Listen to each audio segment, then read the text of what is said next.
Chào mọi người nhá. Bây giờ thì mình lại tới thăm cái tổ trên cát mà cái video trước mình quay và mình tìm thấy. Thì hôm nay thì tối qua thì trời mưa thì dưới này có nước rất là nhiều. Lúc nãy mình qua từ bên kia qua đây. Đây mọi người thấy không? Năm nay thì nước đầu mùa nhá. Nước này tối qua mưa một trận rất là to luôn. Thì cái tổ trên cát của mình ở trên cây kia. Coi này, mọi người coi. Mọi người quay đây này, đấy cái đống phân của nó này, đứa con của nó này. Ui, phân to gì luôn, chắc là con nó to lắm đấy mọi người ạ.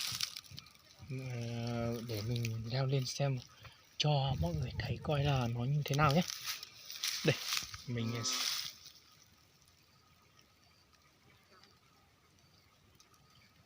cái gì kêu là con, mọi người nghe không? Đây là con ếch hổ nhá, mọi người biết không? Đây là con ếch hổ nhá. Đấy, bây giờ mình sẽ leo lên rồi mình sẽ quay cái tổ trên cát cho mọi người xem nhá. Nó ở trên kia rất là cao nhá. Ui, con ếch hổ mà kêu đáng sợ như gì luôn. Mình sẽ lên nha mọi người nhá. Đây nha mọi người nhá, mình đã leo tới rồi. Mình nhìn không, kiến này rất là nhiều. Kiến rất là nhiều nhá. Đây mình sẽ cho mọi người xem coi nó có cái gì không. Đây mọi người xem nhá. Đây một con này, mọi người thấy không?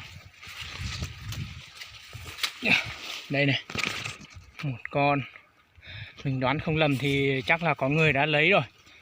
Người ta chỉ chừa lại, con này chắc nhỏ quá nên người ta chừa lại thôi. Con này thì một tổ thì nhất phải 2 con hay là 3 con gì đó. Đây mọi người thấy không? Vậy đấy. Đấy, một tổ là phải 2 con hay là 3 con, nhưng mà chắc là người ta lấy được một con. Kiến thì rất là nhiều luôn. Ui, kiến đỏ nhiều như gì đó mọi người.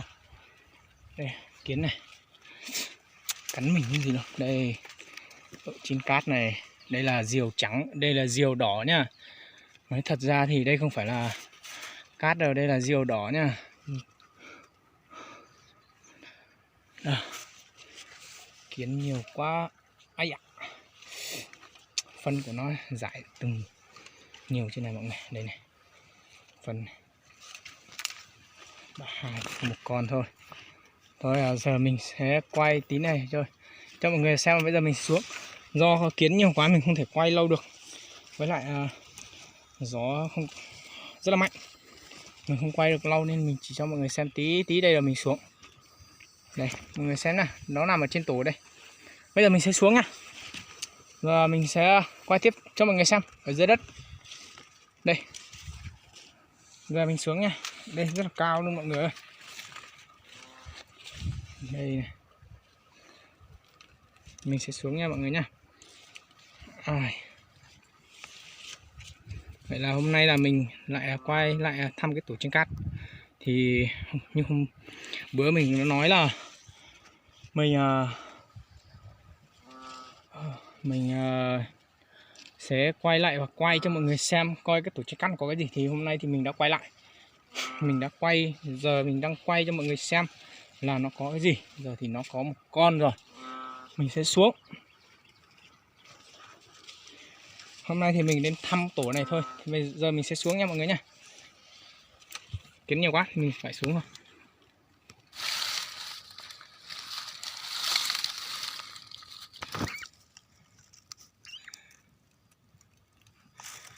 Đây mình đã xuống tới rồi, mọi người thấy không? 2 con luôn, rất là đẹp.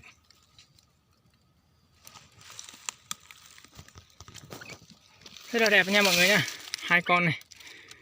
Lúc nãy thì mình ở trên cây, kiến rất là nhiều, cắn mình nên mình phải xuống nhanh tí. Thì 3 con này mọi người thấy không? 3 con này, 2 con này, 2 con này, con này. Cái mỏ nó bị sao rồi này, nó ăn thôi này. Đây này, 2 con mình sẽ lấy về. Con này là sau này rất là to này.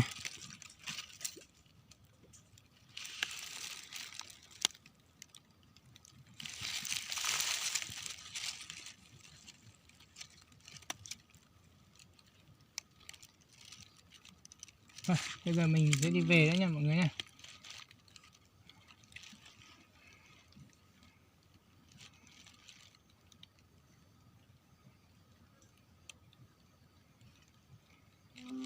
Rồi, bây giờ mình sẽ đi về.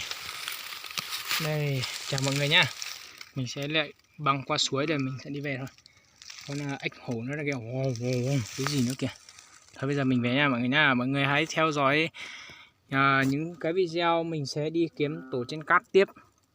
Giờ mình thấy cho mọi người thấy nhiều tổ trên cát hơn nha. Mọi người nếu thấy video của mình hay, mọi người hãy cho mình một cái like và subscribe ủng hộ mình nhá. Giờ thì mình đang về, giờ mình sẽ về nhà. Mọi người thấy không? Cơn mưa đầu mùa của Esup. Đây nha, cơn mưa đầu mùa này, nước suối đã to như thế này luôn. Đây. Ôi, bằng đầu gối luôn này. Ui giời, hơi cao hơn cả đầu gối luôn. Đấy. Đấy.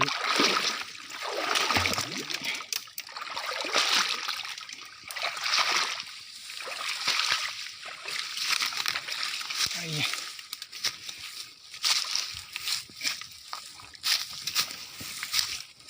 Đây,